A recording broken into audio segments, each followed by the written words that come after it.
Am I the a-hole if I told my husband I wanted a divorce after he made fun of how many pants I tried on? Plus update.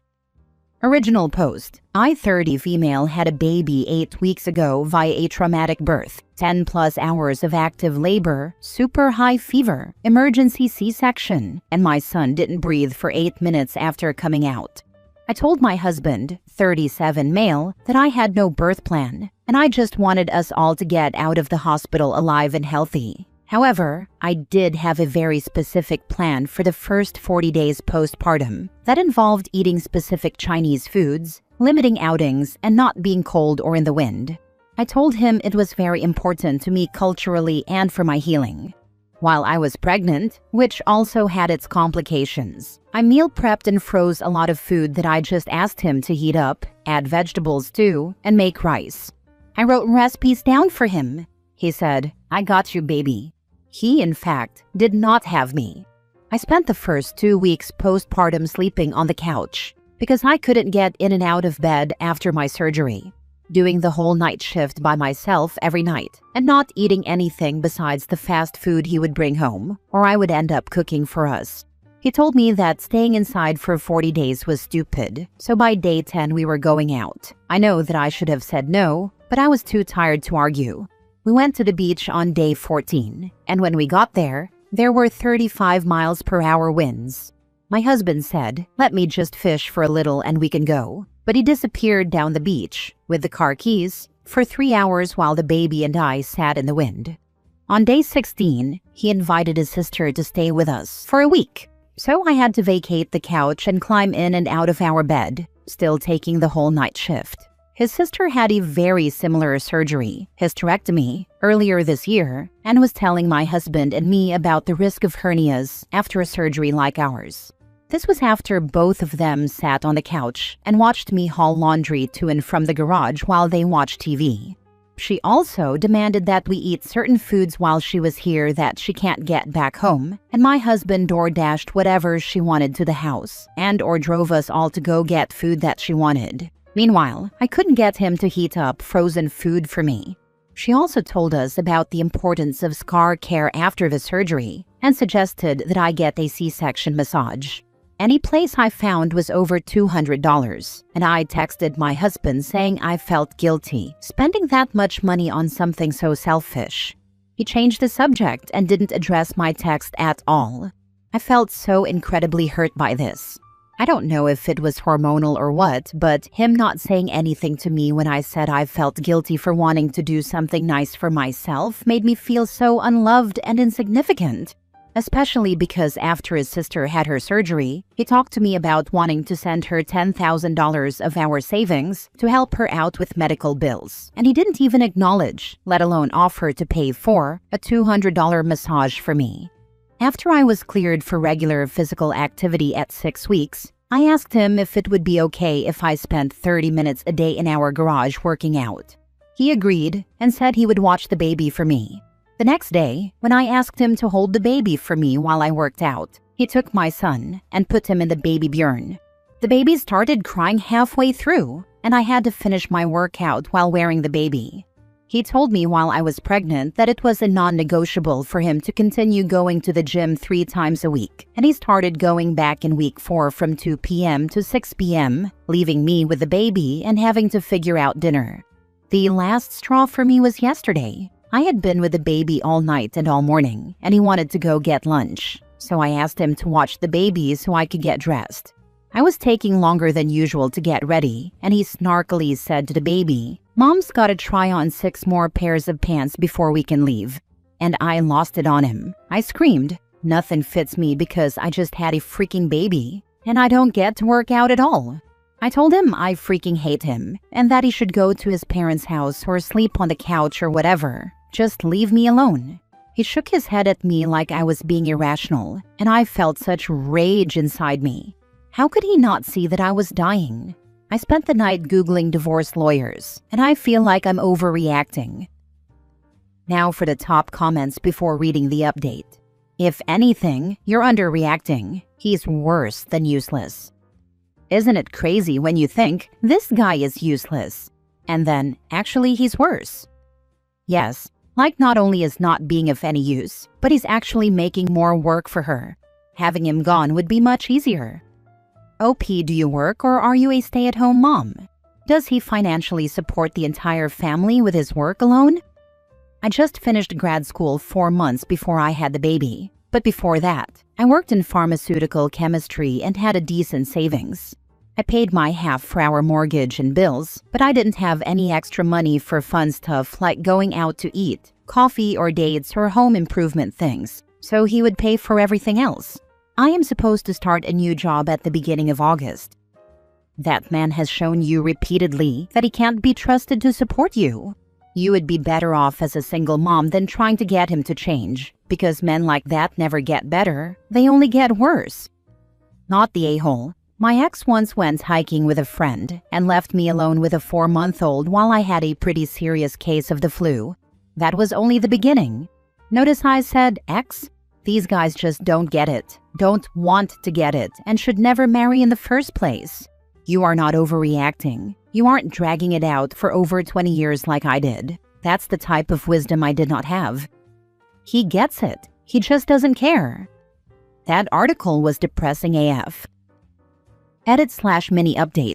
For clarification, we talked after every incident, and he said he genuinely feels bad about how he behaved and has been spending more time with the baby with every talk. I fully know that I'm a doormat and have been working on it with my therapist, and it was really hard for me to even express my postpartum needs to him. He does financially support us and has spent a lot of money on baby gear and gadgets that helped make nights and feeding easier for me. Bottle washer, nice herb pump, bottles, etc. Since the beach day, he's greatly decreased our outings with the baby. He has also been holding the baby at night for a couple of hours from 9 p.m. to whenever he goes to bed so I can sleep. He's also been on paternity leave this whole time. Also, I don't have any family I can stay with right now, and my friends have all recently moved out of state. We talked this morning, and he said that I'm punishing him for things that happened months ago, and that it's unfair that I won't forgive him or recognize his support in other ways. He said that I'm the problem, and that I always need someone to be angry with. I brought up his sister, and he dismissed it as me needing to compare my life with other people. I told him I feel like I ask for so little, and that he's not listening to me. And he said I just fixate on everything he doesn't do. I just feel so unseen. He said he would love to give me time to go do things I want to do, except you don't have any hobbies. He asked, if I gave you 2 hours right now, what would you go do? And I said I have to clean the bathrooms and do laundry. He said I'm allowed to treat him like crap when I'm hungry and sleepy, and he always forgives me. I do get very standoffish and short when I am both hungry and sleepy, but I can't forgive him for something he did so long ago. Next story. Am I the a-hole for telling my partner he needs to live on his own? My partner, 40 male, has been staying at my house, 42 female, for the past week. Last night, the topic of living together came up. He said the only fair way to split bills is to go 50-50 on everything. We both earn similar amounts, so fair enough. So I brought up the topic of splitting household chores. His response was, I'm much slower than you, so I'll do the kitchen. You can handle the rest. It takes him 2 hours to clean the dishes, and a further 2 hours to wipe surfaces and clean the floor. I suggested he needs to learn to do it faster. His response was, I do it at my pace. I won't be going quicker. I pointed out that it's not a fair division if I'm paying half the bills and doing 90% of the chores, so I suggested I'll do 90% of the household chores and pay 10% of the bills. He's now complaining that it's not fair, and that I only want him for his money. His family's telling me he's just a bit slower at doing that stuff and I should deal with it. I've now told him that I won't even consider living with him until he's lived on his own for at least a year and can prove he can look after himself. He's never lived independently, always with his parents, a partner, or housemates. I'm now being called an a-hole because I've said I'm not being used for free labor. So, am I the a-hole? This is what every woman's response should be when a man tries to move in with her and take over her space. Not the a-hole. Not the a-hole. 4 hours to clean a kitchen and do no other chores is weaponized incompetence. If he can't pay 50-50 and do 50-50 on chores, do not live with him. No one needs to take care of a grown-up child. And there is a third option here. If he sucks so much as basic household tasks, he can hire out for his half. Problem solved. But he is not looking to be fair. He is looking to profit off of OP's labor. He can move at whatever pace he wants, doing 50% of the chores. My thoughts exactly. He doesn't have to move at any pace he's not comfortable with. He just needs to agree to dividing the household chores equally. If he can't do that, he's not mature enough to be in an equal partnership with someone. He wants a mother, not a partner. Someone who both helps to support him and cleans up after him. So let him stay at home and let mommy do what she's always done. It's not fair to expect someone to take on half of the financial responsibility and most of the household responsibility. That's not an equal partnership. And quite frankly, it's worse than a relationship where someone expects to do things the old-fashioned way. Women who used to handle all of the household duties were supported by men who handled all of the financial ones. In my mind, today's men are far worse than 100 years ago if they're still expecting a woman to do a woman's job at home, as well as half of their job on top of it. And yes, ditto for those women who expect to be supported financially and with household duties. However roles get divided, there needs to be equal contribution. OP, if he's not willing to change, you two will never be happy living together, and your relationship is doomed to eventually fail. Cut your losses. Grieve what could have been if he had chosen to be an adult. I know it hurts to leave someone you love, but know you're doing the right thing for your future. If you can't come together in this as equals, you will only come to resent each other and be unhappy. Next story. My husband jokes about divorce every time we fight, and it's destroying me. Whenever we argue about money, housework, anything, my husband, 33 male, will throw out, "Maybe we should just get a divorce then," like it's a mic drop. He says it sarcastically, with a smirk like he doesn't mean it. But it's every time. And every time it chips away at me. We've been married for 2 years and together for 6. I've never once said something like that in an argument. I fight to fix things, not to hurt him. But he keeps using the D word like it's a punchline, and I can't unhear it. I told him how damaging it is, and he just said, "You know I'm joking. Why are you so sensitive?" At what point do jokes stop being jokes? When they're repeated? When they hit something raw? I'm honestly starting to believe he means it on some level. I don't know if I should ignore it or if this is something deeper. Has anyone dealt with this? Now for the comments. Start agreeing with him and see what happens. I don't think he's joking. I think he's doing it to end the discussion. Then he gets to keep doing whatever he wants, and he doesn't have to actually do anything or keep having the discussion. I think he's hoping it's hurtful or frustrating enough that eventually he'll stop bringing issues up and he can go about his day without having to moderate his behavior in any way. Absolutely, he's trying to train her never to raise any concerns with him. I think she should do what he wants. Let her divorce attorney talk to him from now on. Yup, this is 100% a manipulation tactic. Super common for emotional abusers to use this one. My rule is that if you think you might want to divorce me, then the relationship is already broken, and we either need immediate couples counseling to fix whatever is broken, or we need to break up. In most cases, these guys are saying it to hurt and control you, so counseling isn't a good idea. So my rule is, if you say you want a divorce, then I'm going to give you one. If you wanted to work on the problems in the relationship, you should try to do that before you get to the point where you're dropping the D word. It's totally a manipulation tactic, also used to escalate the conversation to an unreasonable place that instantly dismisses the original concern. Suddenly the conversation is about trying to walk back from exploding your life instead of about why husband doesn't know the pediatrician's name. Anytime you start asking yourself if it's worth it to raise a legit concern because the response will be extreme, red flag.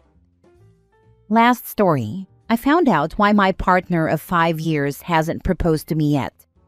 My partner, 30 male, and I, 25 female, have been together for 5 years. We have lived together for 4. We are very much in love, we have a home and pets together, and I have no complaints about our relationship.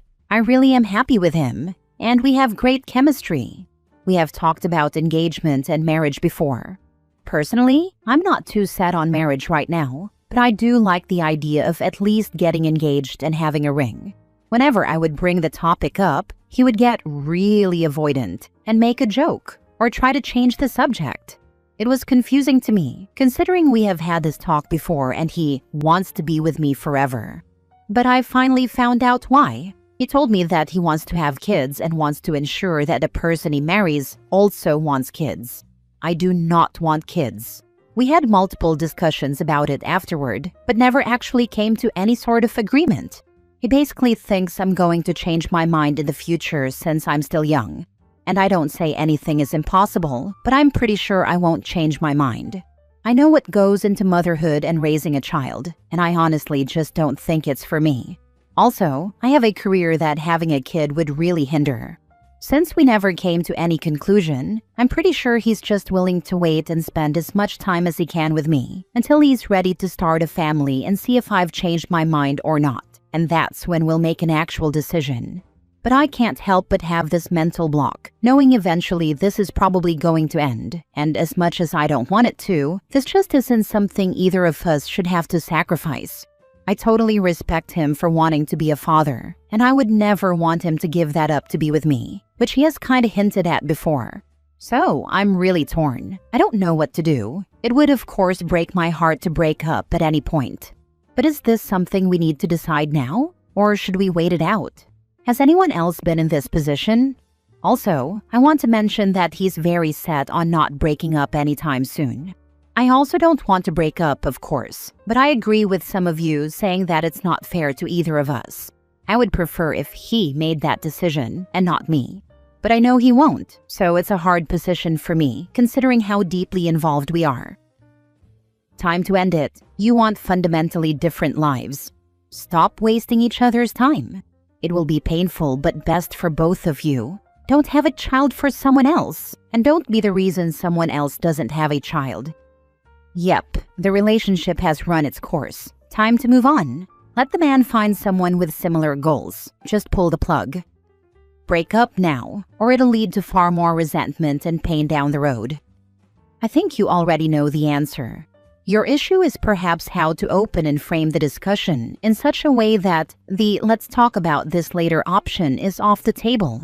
You don't want to talk about timing. You want to talk about whether to have kids or not. To help, I'd suggest raising the question of having your tubes tied now, regardless of whether or not you actually wish to proceed with this step. This could be an effective way of setting the discussion up in the terms you feel good with, and actually broaching your issue in terms which you can, timing as your partner see it.